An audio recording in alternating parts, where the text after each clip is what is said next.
स्वर सुधा मंच पर प्रस्तुत हैं श्रीमद् भागवत की प्रमुख पात्र परम भाग्यवती गोपियां। परम भाग्यवती गोपियों के सौभाग्य का वर्णन करना मन, वाणी और बुद्धि की सीमा से परे है।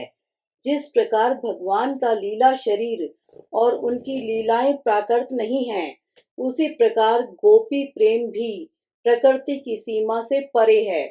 भगवान की प्रेम लीला की सहयोगिनी कुछ गोपिकाएं तो नित्य सिद्धा हैं।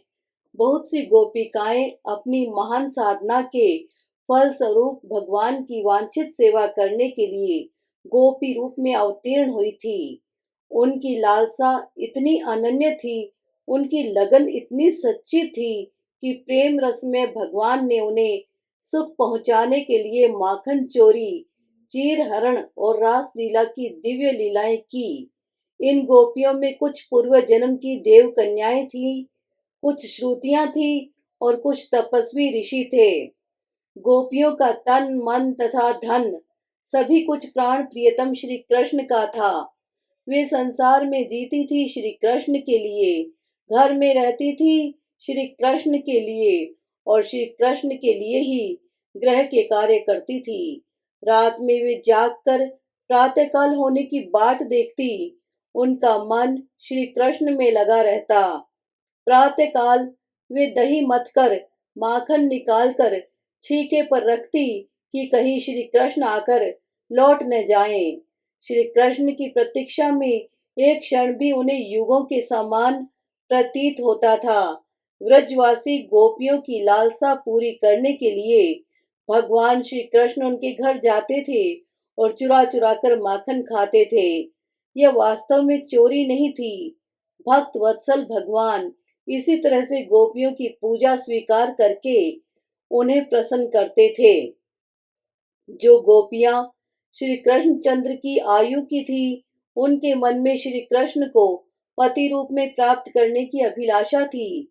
वे भगवती महामाया कात्यायनी देवी की बालुकामयी प्रतिमा बनाकर विविध उपचारों से उनकी पूजा करती और उनसे प्रार्थना करती थी, माता नंद नंदन को हमारा पति बना दो, हम तुम्हें नमस्कार करती हैं। आखिर गोपियों की साधना पूर्ण हुई और शरद पूर्णिमा की धवल रात्रि में उन्हें महारास का निमंत्रण मिला। भगवान श्री कृष्ण की बांसुरी एक एक गोपी का नाम लेकर पुकारने लगी। गोपियों का मन तो श्री कृष्ण के पास ही था, शरीर भी वंशी ध्वनि के पीछे दौड़ पड़ा। जो जहां जिस अवस्था में थी वहीं से दौड़ पड़ी। वंशी ध्वनि से आकर्षित होकर झुंड की झुंड गोप सुंदरियां एकत्र हो गई। पहले तो उनकी कठिन प्रेम परीक्षा हुई, किंतु उसमें सबकी सब उत्तीर्ण हुई।